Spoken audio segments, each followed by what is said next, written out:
Olá, estamos nós aqui na TV Direta para darmos início ao nosso programa Saúde.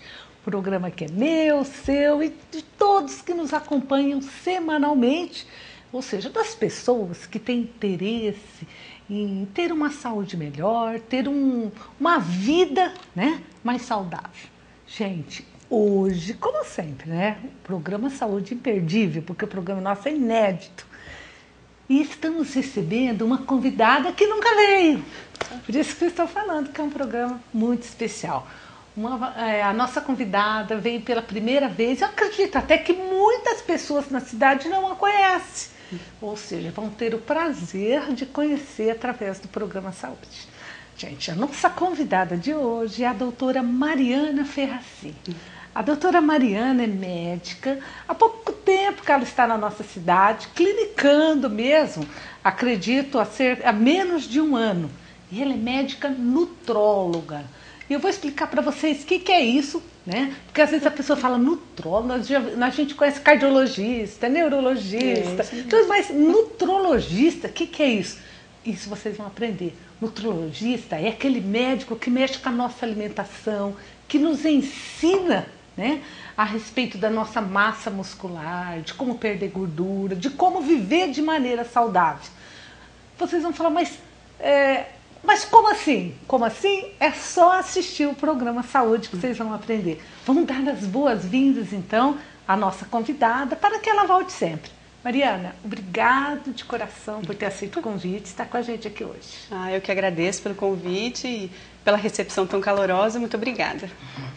Bom, gente, a doutora Mariana veio lá de Osasco, né? Isso, de Osasco.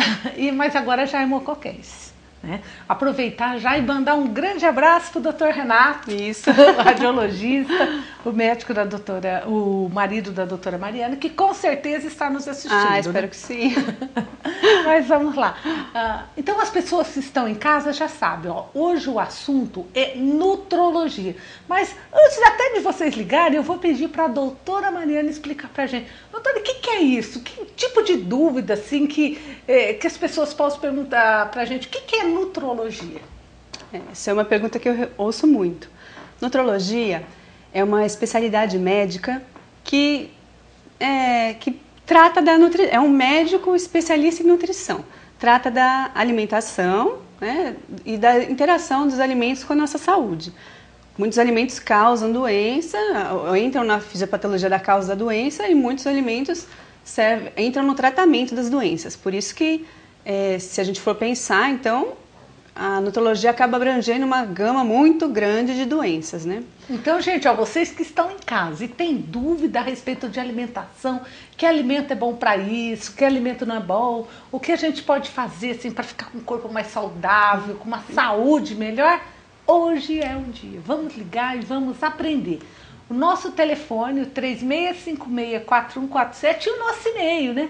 saudetvd@hotmail.com, está à disposição de vocês. Ligue para a gente hoje, nós vamos falar muito mais de alimentos do que de remédio. Apesar de que muitas pessoas devem estar se perguntando, Mariana, qual é a diferença do médico nutrologista para nutricionista? Sim, eu também ouço muito essa. O nutricionista é o profissional que se formou em nutrição, então ele fez a faculdade de nutrição. O nutrólogo é um médico, então ele fez a faculdade de medicina e depois de se formar em medicina, ele se especializou em nutrição. Então, no meu caso, eu fiz a faculdade de medicina, depois eu fiz a residência em clínica médica e depois eu fiz minha especialização em nutrologia. Então, assim, a diferença é que o nutrólogo, por ser um médico, ele tem à sua disposição uma gama um arsenal terapêutico maior para o diagnóstico, para o tratamento das doenças, do que simplesmente a via alimentar, né? A dieta. E assim, ó, o nutricionista não receita remédio, que a gente sabe, não pode, né? E o nutrólogo receita? Se uma pessoa for te procurar e fala assim, doutor, eu não consigo emagrecer, eu faço dieta, eu como pouco. Você receita medicamentos? Sim, tem os critérios, né? Se a pessoa tiver indicações, assim, se a pessoa tiver indicação, eu receito com certeza.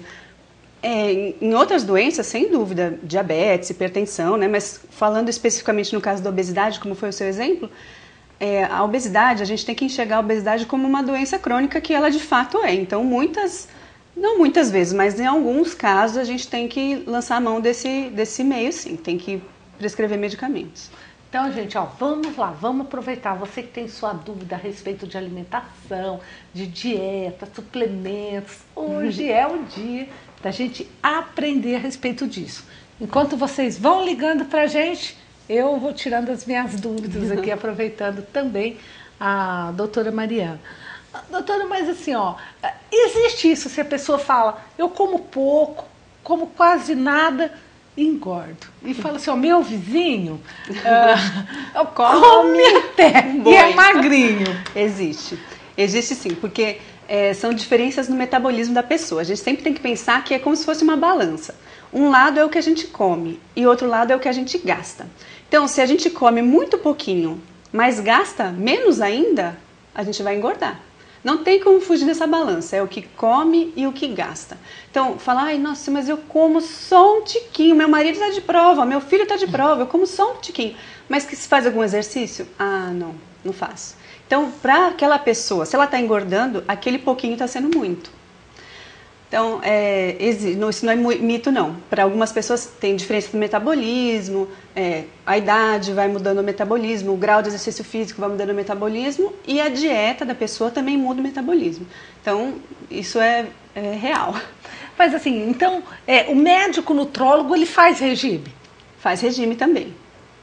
A pessoa que não consegue, assim, falar, mas eu já tentei aqui, já fui no endócrino, já fui assim, sei lá, já fiz vários tratamentos com nutricionista, tudo. Tem indicação de fazer uma avaliação com médico nutrólogo? Sim, com certeza. Né? E vocês, assim, também, na sua especialidade, existe, assim, uma orientação específica para pacientes hipertensos, diabéticos? Sim, tudo que é relacionado com alimentação, de alguma forma, a nutrologia alcança. Então, o hipertenso tem uma relação com a alimentação, que é do sódio, por exemplo. Então, se tem relação com a alimentação, a gente atua. Ó, nós já estamos recebendo perguntas. Gente, vamos ligar, aproveitar. A gente tem tanta dúvida a respeito de alimentação, né? O que pode comer, o que não pode, o que realmente engorda a gente, né? Vamos aproveitar hoje para aprender com a doutora Mariana. Ó. A Ana Lígia, que trabalhou lá na Vila Santa Rosa, ligou para te mandar um abraço, que está assistindo outro muito o programa. Grande para ela, tenho muito carinho por ela, uma gracinha. Saudade do pessoal de lá? Eu tenho sim, gostava muito de trabalhar na Vila. A doutora Mariana já atendeu bastante lá no NAI, no SF da Vila Santa Rosa. Sim. Eu tenho certeza que o pessoal da Vila Santa Rosa que está te vendo hoje vai falar, mas olha, que saudade da doutora. Pois é. Né? O Mané Garrucha já ligou pra gente. O Mané Garrucha é nosso telespectador assíduo, sim, sabe? É verdade. Toda vez ele liga, né? Já ligou também para te mandar um abraço. Muito obrigada. Tá assistindo. Agradeço. Gente, ó, também quem quiser ligar e não deixar de onde é o nome, não tem problema, tá? O importante é ligar. A Sandra gostaria de saber, doutora, se existe algum alimento que ajuda a diminuir refluxo, porque ela tem hérnia de hiato. Existe sim. Os alimentos são muito temperados, muito condimentados, com pimenta, por exemplo, aumentam o refluxo. Alimentos que são muito gordurosos, por exemplo, carne gorda, queijo gordo, embutidos. Tudo que se for pensar, ou alimentos muito ácidos, por exemplo, frutas cítricas, laranja, limão, tomate, molho de tomate. Tudo que se for ver, tudo muito condimentado, piora o refluxo porque diminui a motilidade do esfíncter esofágico aqui embaixo e acaba piorando o refluxo. E se ela tem hérnia de hiato, é mais um motivo, mais né? ainda, Esse é o motivo do refluxo. Aí, dependendo da alimentação dela, ela pode controlar melhor ou pior esse refluxo. Maria, e assim, o fato da pessoa comer menos... Fracionar, isso mesmo. Isso ajuda? Com certeza. Quanto menos quanto mais espaçar as refeições, melhor. Pelo menos 7 refeições por dia. Assim, não faz aquela pratada, né? Mas 7 é difícil, não é? É difícil, mas é assim. Por exemplo, um café da manhã, digamos, às 6, 7 horas da manhã, hora que a pessoa acorda. Um lanchinho da manhã, umas 9 horas da manhã. Almoço meio-dia. Aí faz um lanche da tarde às 3, outro às 5, janta às às 8, acabou. 6 refeições por dia. Oh, mas também é pouquinho, né? Tudo de pouquinho. Senão, já pensou um montão em cada horário? A pessoa também não dá conta, pois né? Pois é. Ó, uma pergunta que eu tinha certeza que ia vir pra gente, ó, do Carlos Eduardo, aqui do centro. Sua opinião a respeito de uso de suplementos, doutora? Em alguns casos é importante, sim. Tem gente agora que muita gente fazendo academia e querendo ganhar massa rápido, né? Querendo aumentar a massa muscular rapidamente. Em alguns casos é útil, mas a gente tem que fazer primeiro uma análise da dieta da pessoa, da ingestão proteica dela habitual e uma análise também do treino que ela faz para ver se realmente tem indicação, porque sem indicação vai prejudicar, com certeza. Uma sobrecarga proteica sem indicação vai ser prejudicial.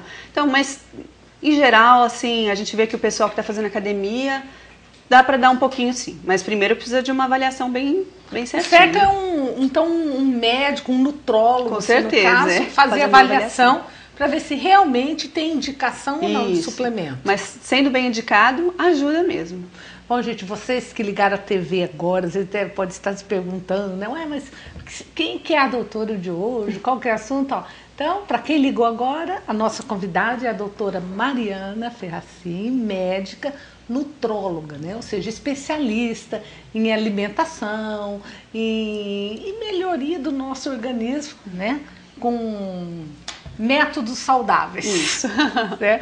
Ó, chegou um e-mail pra gente do Rogério. Rogério, muito obrigado pelo seu e-mail, viu?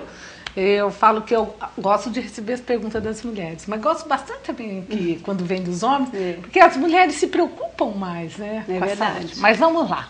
Vamos à pergunta do Rogério. Doutora, boa noite. Boa noite. É com muito prazer, né? Estou assistindo vocês. O prazer é nosso, viu? Obrigada.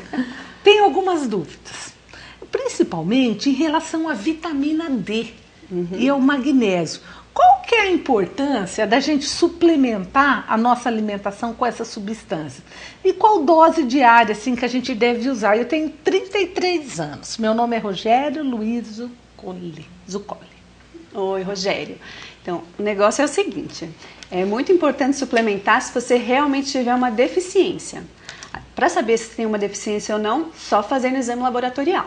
Agora, eu não sei se foi exatamente essa sua pergunta. Se a pergunta foi se é importante comer alimentos ricos em vitamina D e magnésio, sim, com certeza, importantíssimo. Mas eu acho que o que ele quis dizer mais a suplementação, né? Então a gente faz um teste para ver dosagem do magnésio e da vitamina D e com isso dá um remedinho. A dose não tem como saber porque a gente tinha que saber o seu exame. A dose depende do exame, não depende da idade, nem do sexo, nem do peso, nada. Precisa saber quanto que está a dosagem da sua vitamina D e do seu magnésio no seu organismo para saber qual que é a suplementação. Mas é um tratamento simples, não tem efeito colateral nenhum, pode ficar sossegado que isso é bem tranquilo.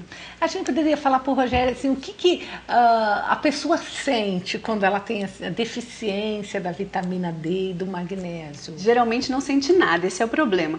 Então a deficiência de nutrientes geralmente é a fome oculta que a gente fala, não sente nada. Por isso que é tão importante procurar sempre fazer um check-up, ter uma alimentação correta e fazer, assim, tá sempre em dia com a sua saúde mesmo, fazer seus exames de rotina, porque não tem sintomas.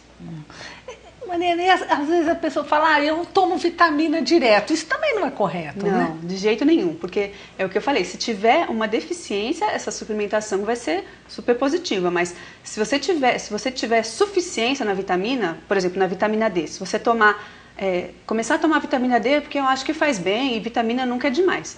Não, tem algumas vitaminas que se a gente exagerar na dose, elas fazem mal e muito mal.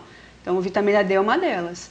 Então, tem que sempre fazer o tratamento, mas orientado por um profissional, porque senão faz mal sim. Então, gente, vocês que estão nos assistindo já viram o assunto de hoje, né? Nós estamos falando das vitaminas, dos alimentos, como já veio aqui dos suplementos, e aproveitar que veio uma pergunta aqui do João Luiz. Doutora, por que anabolizante é proibido? Olha, pergunta, nota 10, João Luiz. Que está super agora em voga, né, por causa do Anderson Silva. O anabolizante é proibido porque ele, de fato, faz muito mal. Então, Mas você vai falar assim, mas é um medicamento, vende na farmácia. Então, por que faz tão mal assim, né? Então, realmente, alguns vendem na farmácia, a testosterona, por exemplo, mas tem suas indicações. Tem uma parcela muito pequena da população que pode ter necessidade de usar aquele medicamento, mas numa dose controlada e sendo guiado muito assim, em cima, um controle muito rigoroso por um profissional capacitado. Agora, a gente tomar um anabolizante porque quer aumentar a massa muscular logo, quer ficar com um corpo bonito, né, como bem definido, nossa, isso a gente acaba estragando nossa saúde mesmo, porque o anabolizante prejudica em diversas formas e pode até causar um câncer no futuro. O que acontece é que muitas vezes a pessoa usa um ciclo de anabolizante e não sente nada, pelo contrário, fica com um corpo ótimo e fala, nossa, me fez super bem. Mas muitas vezes os danos são cumulativos e aparecem só lá na frente, então não pode usar. E para de usar, aí volta tudo. Pois é, então às vezes a pessoa até consegue manter, mas num nível mais baixo, aquele corpo, só que isso não vale a pena de jeito nenhum. É puramente estético e para a saúde é péssimo. Mariana, no caso daquele lutador lá do Anderson Silva, por que ele usou isso? Na verdade, nem se sabe se ele usou mesmo. Parece que depois ele fez um outro que deu negativo, não sei. Mas é porque melhora a performance mesmo do atleta, né? Ele fica mais resistente, ele aumenta a massa muscular, ele resiste melhor à dor, ao estresse lá da competição e ele entra melhor na luta, né? Mas tem um custo alto a se pagar por isso. Você receita anabolizante? Não, de forma alguma. Não. Não. E contraindica? Sim, contraindico fortemente. Só faz mal. Ó, a Maria Elisa do Centro, ela disse que ela não entendeu bem a diferença do nutrólogo e do nutricionista. Então vamos explicar de novo. O nutricionista fez uma faculdade de nutrição. Ele entrou num curso de nutrição. Quando ele se formou, ele é nutricionista. O nutrólogo fez uma faculdade de medicina. Quando ele se formou, ele é um médico. Aí, do mesmo jeito que a pessoa escolhe fazer cardiologia e depois vira um cardiologista, eu escolhi fazer nutrologia. É uma especialidade médica. Dentro da medicina, a medicina tem o conhecimento segmentado. Então, dentro da medicina, o conhecimento da nutrição está na nutrologia. Eu escolhi fazer nutrologia, então eu sou uma nutróloga, sou uma médica nutróloga. Então, essa é a diferença do nutricionista para o nutrólogo.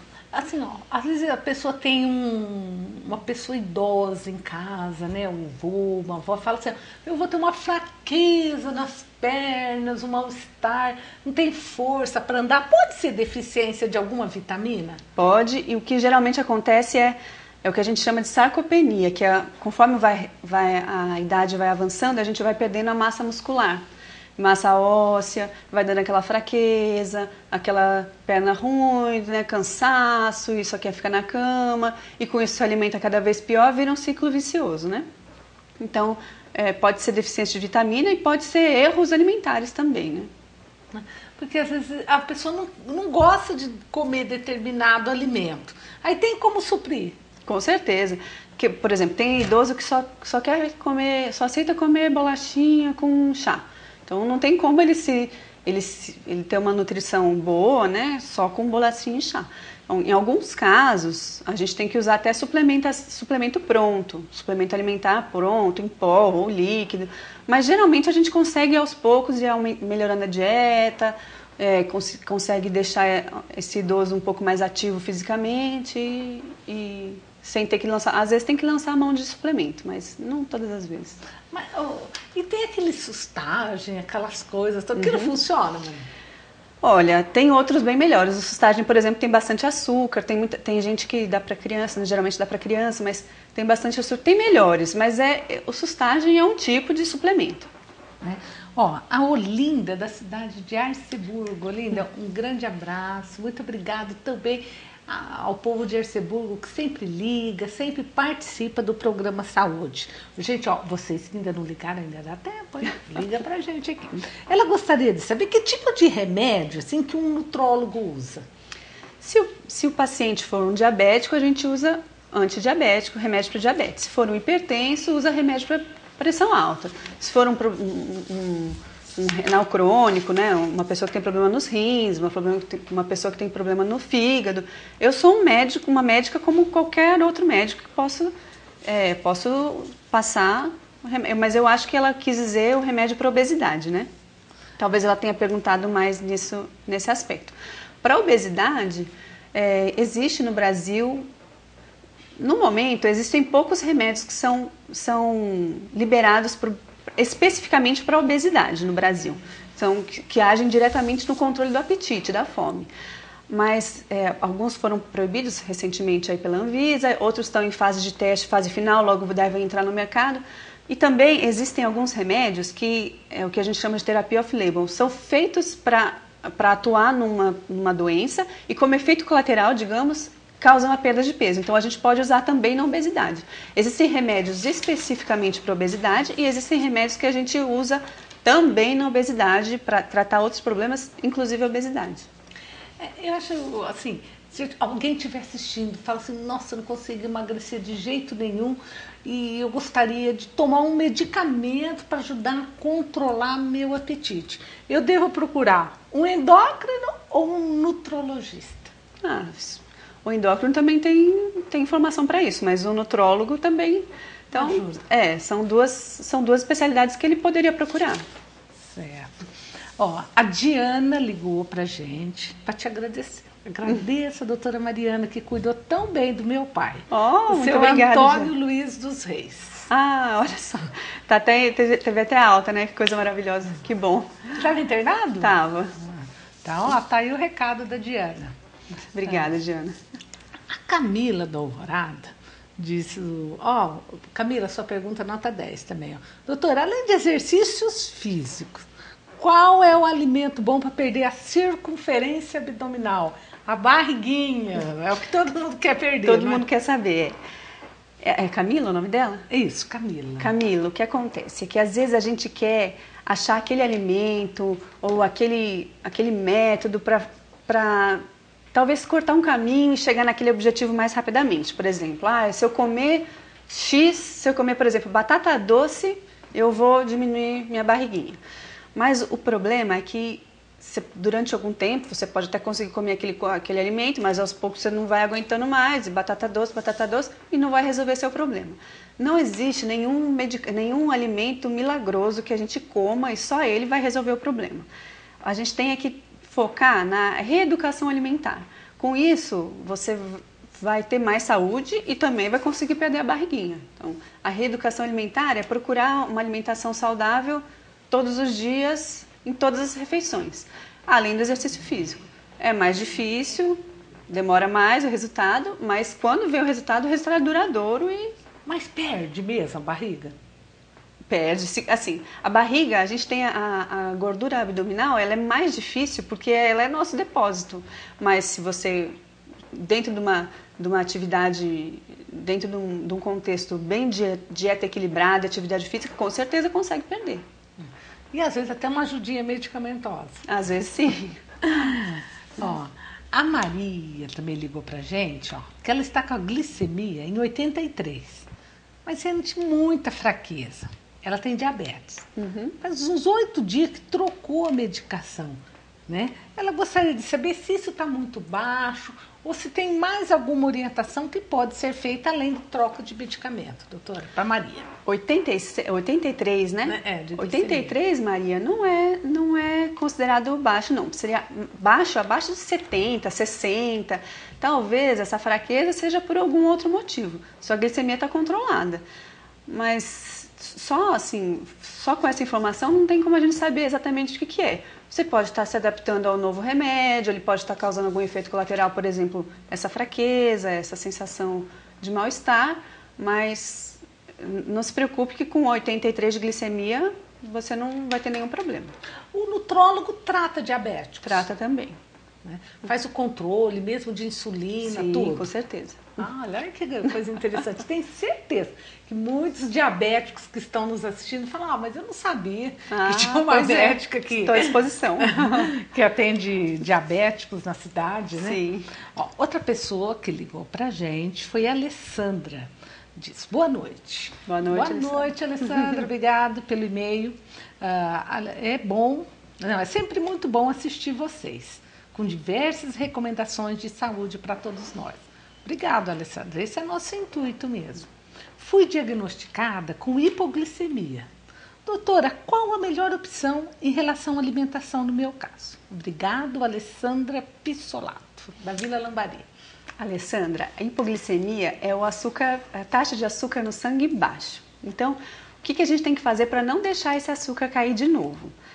Alimentação fracionada, igual a gente já falou aqui, 6 vezes ao dia. Parece muito, mas se você pensar que você não pode ficar mais do que 3 horas em jejum, não é muito. Se for ver, é até pouco, porque a gente fica 18 horas acordado, 16 horas acordado, então de 3 em 3 horas tem que comer. Imagina, toda hora a gente tem que ir lá comer alguma coisinha.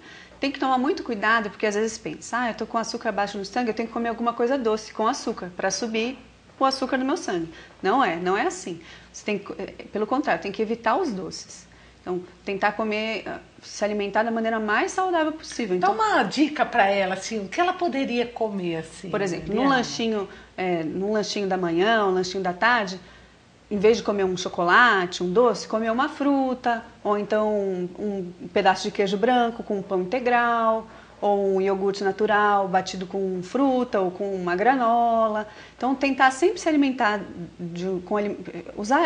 priorizar alimentos saudáveis, integrais, porque eles fazem o açúcar chegar mais devagar no sangue. Então, eles mantêm a taxa de glicose no seu sangue, que é o açúcar, mais estável. O que acontece quando come o doce? O doce, você fala, eu tô com baixo açúcar no sangue, eu preciso de um doce. Mas aí você come o doce, o açúcar sobe muito rápido. E do mesmo jeito que ele sobe rápido, desce rápido também, aí tá hipoglicemia. Você precisa de alimentos que deixem a taxa de açúcar estabilizada no sangue. Por exemplo, os carboidratos integrais, arroz integral, macarrão integral, pão integral, os laticínios, que tem bastante proteína, então eles também ajudam a manter a taxa, a absorver a glicose mais devagar. As frutas que têm fibras também diminuem a absorção da glicose, a absorção rápida da glicose. Então, uma alimentação equilibrada, fracionar de 3 em 3 horas, evitar os doces. Vamos dizer, praticamente a mesma dieta do diabético. Agora eu vou te fazer uma pergunta, assim, ó. Eu também tenho certeza que muita gente vai gostar da pergunta que eu vou fazer. Tem algum alimento que você fala, esse não pode comer? Às vezes a pessoa fala assim, eu adoro comer um torresmo, adoro aquela carne gorda, aquelas pontas de peito. Esse não pode. Existe isso ou não? Se uma pessoa tem um contexto de vida muito saudável, se a dieta dele no dia a dia é muito saudável, ele faz exercício físico, eu não vejo um problema em comer um torresmo 2 vezes por ano. Mas, assim, tem que evitar o máximo que puder, porque realmente não são alimentos saudáveis. 2 vezes por ano? Quem consegue, né? Mas você não foi nada boazinha, pois então. É porque se num dia a gente comer torresmo, no outro brigadeiro, no outro picanha. Pois é, aí que jeito, aí né? Não tem jeito. Aí foi 2 vezes por ano só o torresmo. Mas assim, não existem alimentos proibidos. Não pode, uma pessoa, né, não pode comer de jeito nenhum. Não existe isso. Só se ela tiver algum problema de saúde que contraindique mesmo. Mas, se não, não existe permitido. Tem que ter bom senso, tem que ter moderação. Equilíbrio, eu acho que é a palavra-chave. A Raquel Guidorizia. Raquel, um abraço para você. Boa noite. Gostaria de saber da doutora Mariana qual o café da manhã ideal antes de ir para a academia, né, com a finalidade de emagrecer. Obrigada, doutora. Então, Raquel, o mais importante aqui é a gente sempre frisar que nunca pode ir em jejum para a academia, nunca fazer exercício físico em jejum. Então, não emagrece mais rápido, não ajuda a perder peso, pelo contrário, só vai te prejudicar, às vezes você vai passar mal até por causa disso. Então, jejum para fazer exercício, nunca. Né? Até tem gente que você procura na internet que recomenda isso, né? Mas nunca jejum antes do exercício. O ideal é a gente se alimentar 30 minutos, até 30 minutos antes do exercício. Então, o ideal seria você acordar uns 45 minutos antes de ir para a academia e comer um lanche leve, por exemplo, uma fruta ou então um pão com queijo branco, uma coisinha leve, assim, para você não ir em jejum. Aí você vai para sua academia e faz exercício físico. Na hora que você voltar da academia, aí sim você toma o seu café da manhã completo, com pão, leite ou derivados, né, queijo, fruta, cereais, aí sim você toma o café da manhã completo. E o importante lembrar que antes, durante e depois tem que manter o organismo bem hidratado. Então sempre tomar bastante líquido, beber bastante água, antes, durante e depois do exercício.